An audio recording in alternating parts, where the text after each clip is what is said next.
Welcome to the Versus series. Chaos here, and we have a good matchup today. If you guys want to check out the other Versus videos, there is a playlist below. Today, Dante versus Kratos. These are two of the most famous, if not the most famous, hack and slash characters of all time. And both of them, well, they've gone through some hefty reworks. Kratos went from a short-tempered demigod to a very caring, buff father. Dante, on the other hand, went from a cocky, flashy fighter to a whiny teenager, then back to a cocky, flashy fighter. But who would actually win a face-off? Well, today on the Versus series, we're going to do a deep breakdown of who would actually win in a battle between Dante from Devil May Cry and Kratos from God of War. We'll be going through this category by category, and at the end, I will give you my final verdict. There are no shortcuts, there are no cop-outs. We will pick a winner.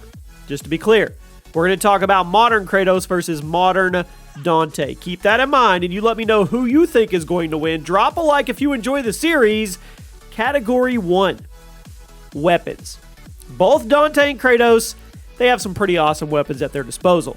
Dante has some awesome equipment like the Ebony, Ivory, the Force Edge, the Rebellion, and many others. Kratos, on the other hand, well, has stuff pulled right out of Legends. The Blades of Chaos, the Axe, the Valkyrie Wings, even Mjolnir makes an appearance. Now, Dante may have some awesome weapons in his van, but Kratos, well, he's on a whole new level with his arsenal. You could say Dante has an advantage due to him having guns as well as melee weapons, but if we're comparing the sheer power level of the Dante arsenal with the Kratos arsenal, Kratos has a hefty advantage.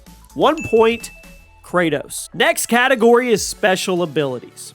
Now, Kratos and Dante are both extremely powerful, but in different ways. Dante is part demon, part angel, and he's dedicated his life to using his abilities to hunt down and exterminate demons.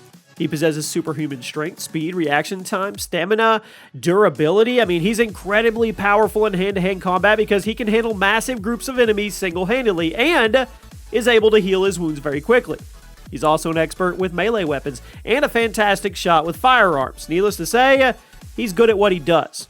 Kratos, well, on the other hand, is the son of Zeus himself. Gives him incredible strength, speed, agility, and healing. Heck, the guy's nearly invincible in combat. Now, Dante may have more abilities and he may be more technical in his combat style, but Kratos, he just has way stronger fundamentals. But to be absolutely fair, I'm going to call this category a tie.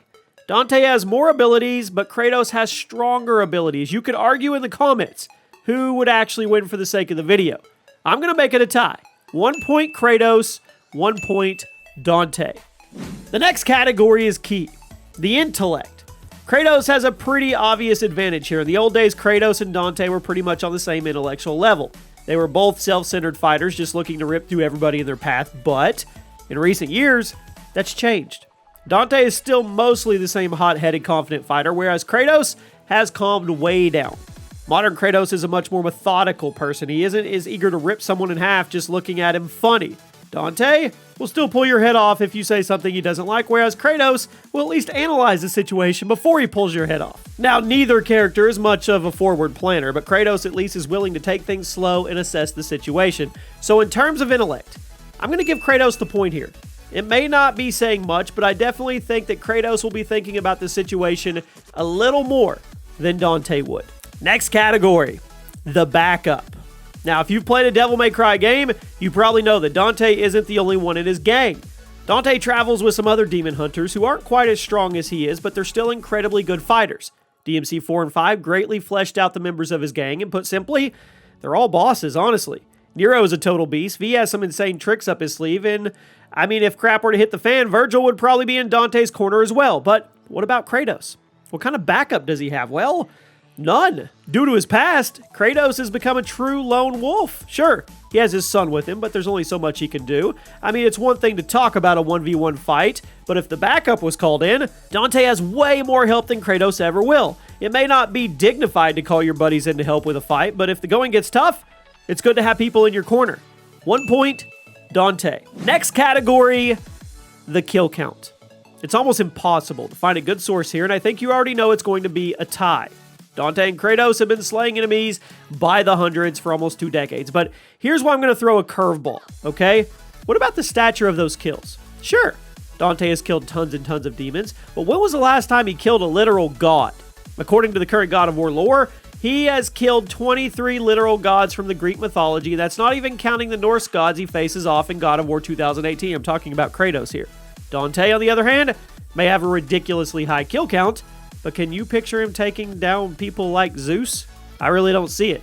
Now, I'm giving the kill count point here to Kratos. Even if Dante has killed more enemies, Kratos has a much higher profile and prestige hit list. 1 point, Kratos.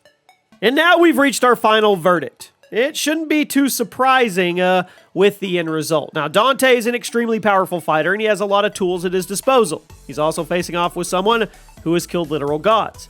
Dante may be able to take down some tough demons, but is he really suited to go toe-to-toe with someone like Kratos? I don't think so.